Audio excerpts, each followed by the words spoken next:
Hello friends, welcome to English voice classes. आप सभी का इंग्लिश वॉइस क्लासेस में बहुत बहुत स्वागत है।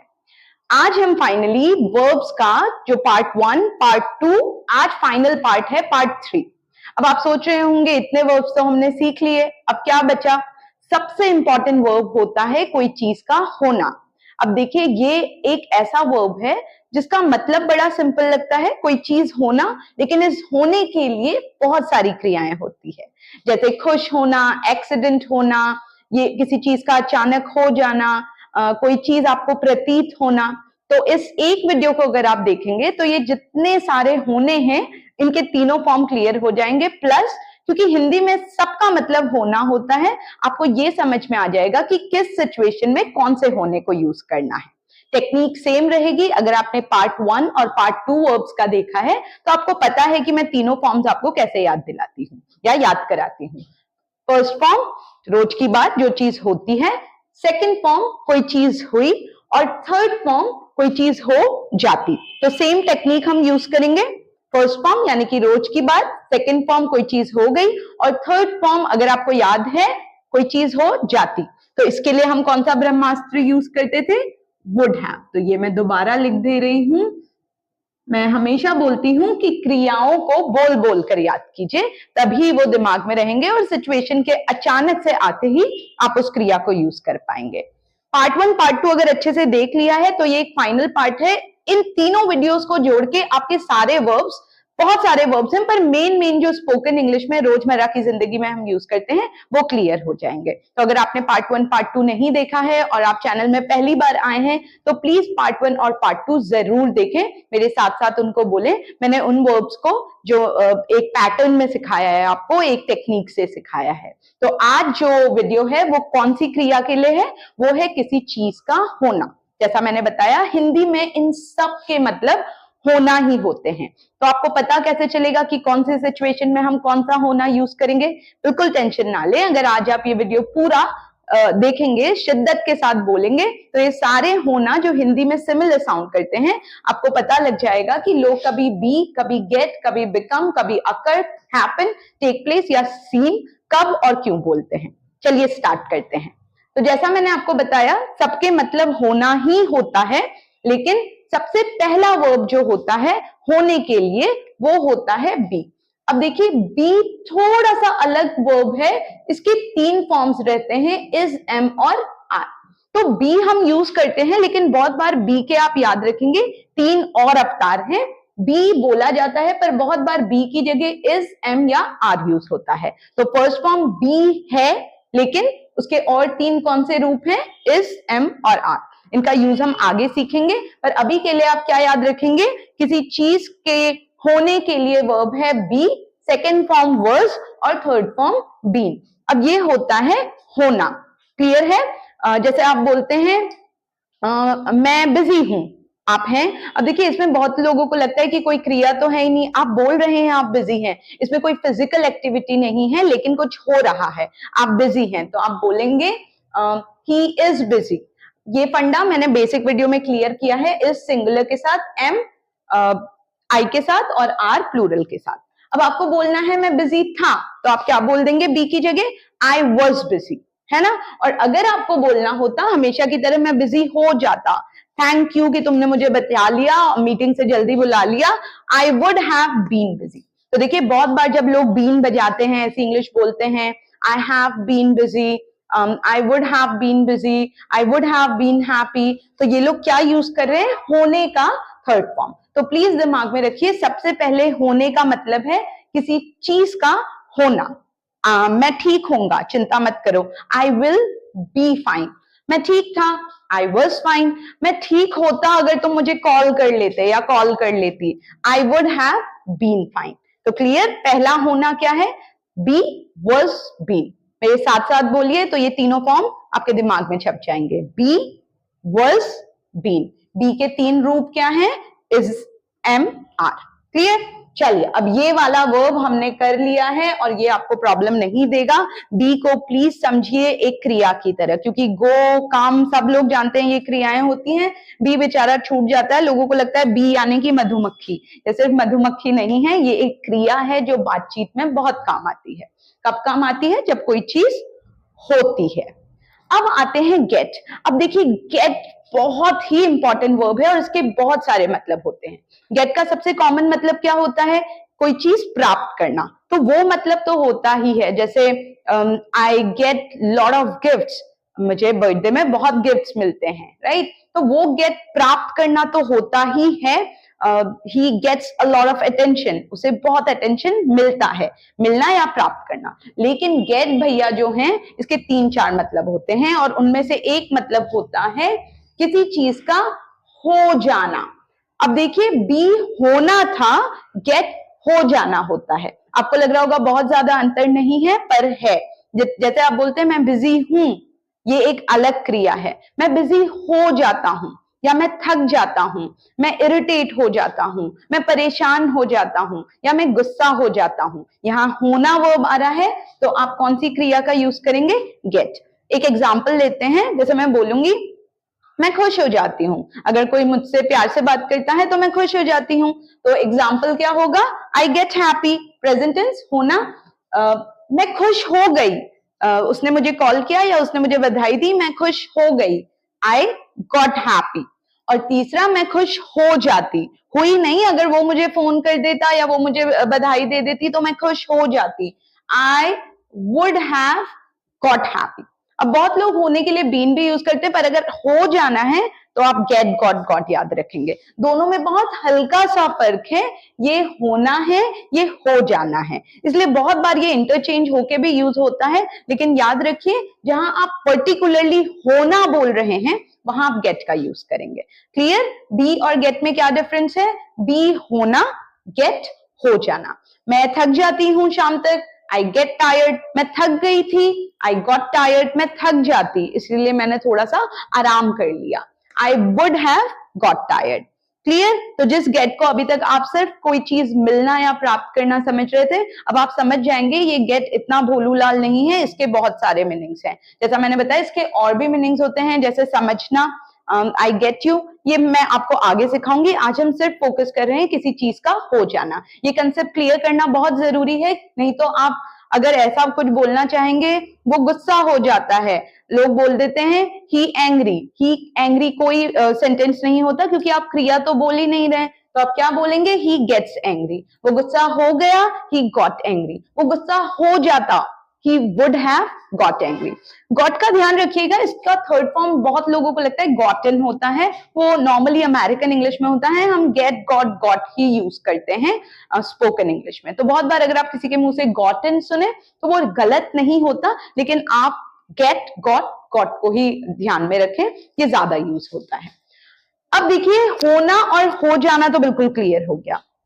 अब मुद्दा आता है बिकम, अकर, हैपन, टेक प्लेस और सीन। अब ये सब होना ही है, लेकिन इनमें क्या डिफरेंस है? देखिए ये जो बिकम है ये बिल्कुल गेट जैसा ही होता है, किसी चीज का हो जाना। तो बहुत बार आप गेट की जगह सुनेंगे लोग बिकम का यूज करते हैं। आप कंफ्यूज नहीं होंगे। अगर कोई लोग बोल रहे हैं कि यार वो लोग खुश हो जाते हैं, तो बहुत बार लोग गेट बोलेंगे, दे गेट हैप्पी, पर गेट की जगह बहुत बार लोग बिकम बोल देंगे। किसी चीज के होने की शुरुआत होना, जैसे they get happy, they become happy, दोनों का मतलब हो जाना ही होता है। लेकिन आप कंफ्यूज ना हो, इसीलिए मैंने बिकम भी आपको सोचा आपको सिखा दूं। तो अब जैसे देखिए वो खुश हो जाते हैं, दे बिकम हैप्पी। वो लोग खुश हो गए, दे बिकेम हैप्पी। और वो खुश हो जाते, शायद अगर हम जाते तो वो खुश हो जाते, they would have become happy. Clear? तो गेट और बिकम बहुत ज्यादा सिमिलर हैं, लेकिन मैं चाहती हूं मैं कोई वर्ब ना छोड़ूं, इसीलिए जो सिमिलर से भी साउंड करते हैं मैं वो भी क्लियर कर दे रही हूँ। क्योंकि बहुत बार बिकम लोगों को लगता है बन जाना। बन जाना तो होता ही है, जैसे वो डॉक्टर बन गया, वो अमीर बन गया, पर बनने के अलावा बिकम का एक और मतलब क्या है? हो जाना। याद रहेगा? अब देखिए एक एग्जांपल और बता देती हूँ। वो गुस्सा हो जाता है, जिसको हमने गेट से यूज किया था। ही becomes angry, he became angry, कोई चीज हो गई। एंड थर्ड हो जाता, वो गुस्सा हो जाता, he would have become angry. Clear? चलिए आगे बढ़ते हैं। अगला वर्ब है अकर। अब देखिए ये जो अकर है ये होता है किसी घटना के लिए होना।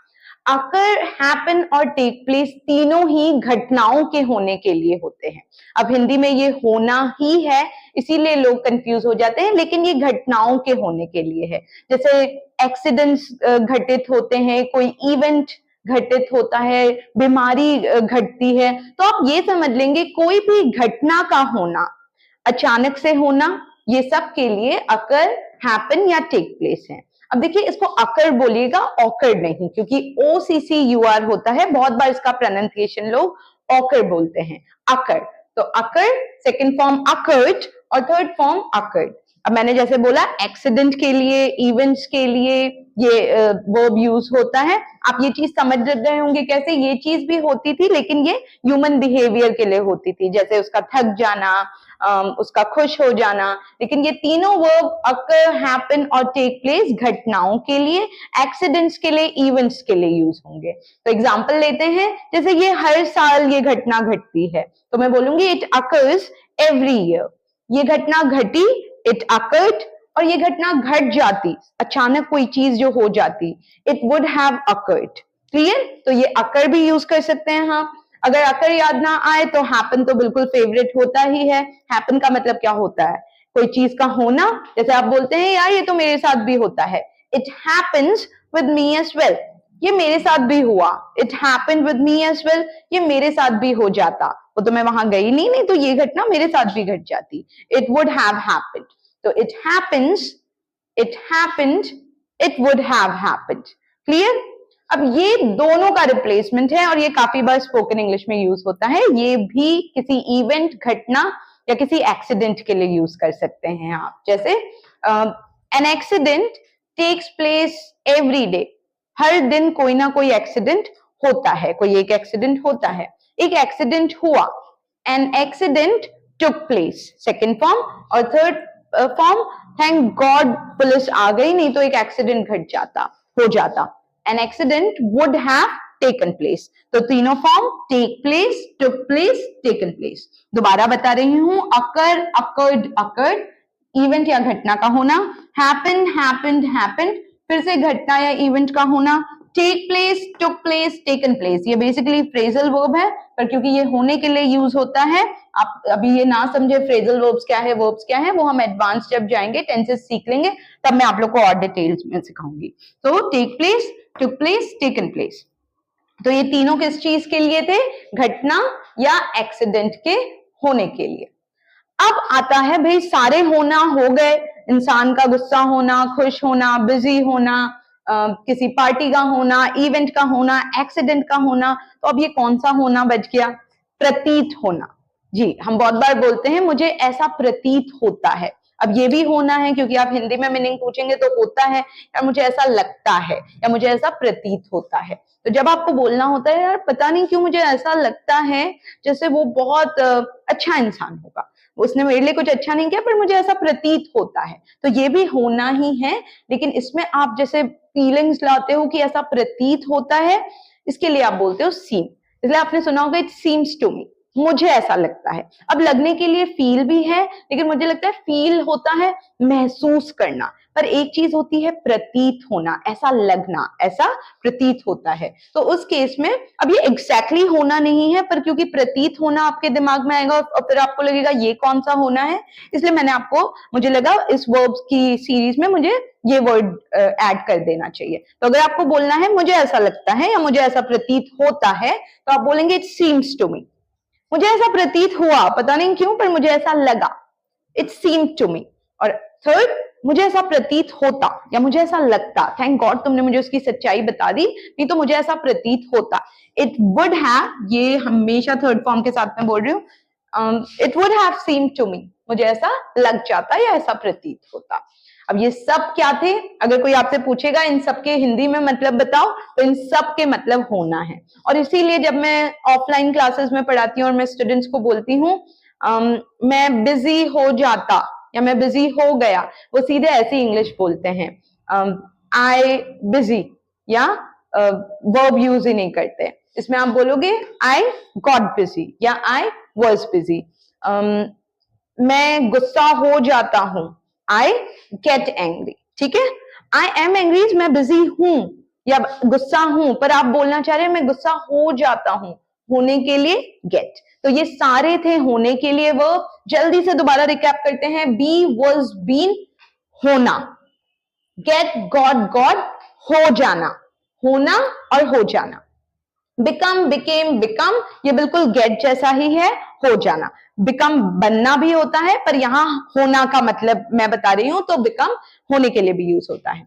अकर, हैपन, टेक प्लेस, तीनों किसी घटना, इवेंट या एक्सीडेंट के होने के लिए है।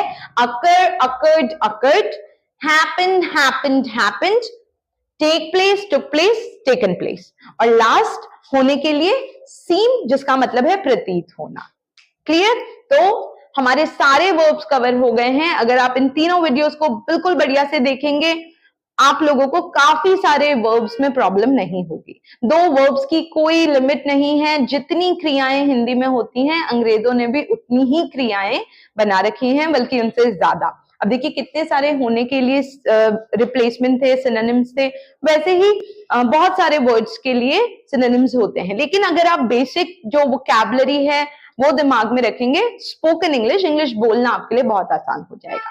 ये थी हमारी वर्ब की सीरीज। आई होप ये तीनों वीडियोस आप देख के वर्ब्स की प्रॉब्लम क्लियर कर लेंगे, क्योंकि जब अब हम नेक्स्ट वीडियो में टेंसेस सीखना शुरू करेंगे, आप वर्ब के तीनों फॉर्म दिमाग में रखेंगे और इंग्लिश बोलने में तब आपको बिल्कुल प्रॉब्लम नहीं आएगी। हमेशा की तरह ऑफलाइन क्लासेस अगर आप ज्वाइन करना चाहते हैं, मैंने डिटेल्स वीडियो में दे दी है। आप हमें कॉल कर सकते हैं। हमारे नए बैचेस हर मंथ बनते हैं। स्ट्रिक्टली 14 स्टूडेंट्स में रखती हूँ। अगर आप जयपुर में ही हैं या जयपुर से बाहर भी हैं और ऑफलाइन क्लास लेना चाहते हैं, तो प्लीज हमें कॉल करके डिटेल्स ले लें। मिलते हैं अगले वीडियो में, जहां वर्ब्स का खेल हो गया है खत्म। अब हम असली मंजिल की तरफ बढ़ेंगे, जो है टेंसेस। आई होप आप पुरानी सारी तैयारी करके रखेंगे और बिल्कुल तैयार होंगे मेरे साथ टेंसेस सीखने के लिए। ये बिल्कुल आसान तरीके से सिखाया जाएगा और सारी टेंसेस की टेंशन आई प्रॉमिस मैं खत्म कर दूंगी। ये था आज का वीडियो, फाइनल वर्ब का वीडियो।